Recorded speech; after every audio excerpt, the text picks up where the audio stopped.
Баяғы бір заманда бай мен кедей көрші өмір сүріпті. Олардың араздығы сондай, бірін-бірі көргісі келмейді екен. Байдың үйі кең, әдемі болыпты.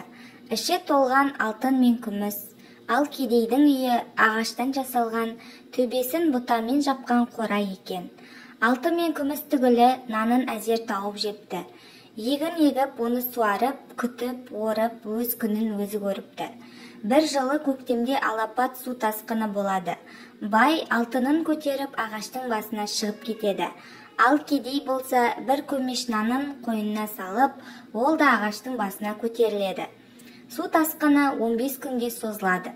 Бір күні қарны ашқан бай кедейге: «Әй кедей, сен мені бір кесек алтынды алды, маған бір үзім нан бер» дейді.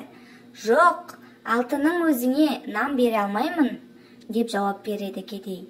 Екінші күні бай кедейден тағы да нан сұрайды.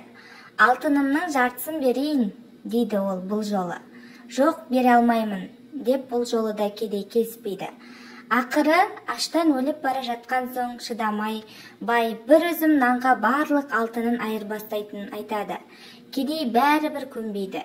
Бойынан күші кеткен бай басы айналып суға құлап кетеді. Ал келесі күні су тоқтап, кедей ағаштың басынан түседі. Халықтың алтын күміс тас екен, арпа бидай ас екен дейтіні осыған орай айтылған екен.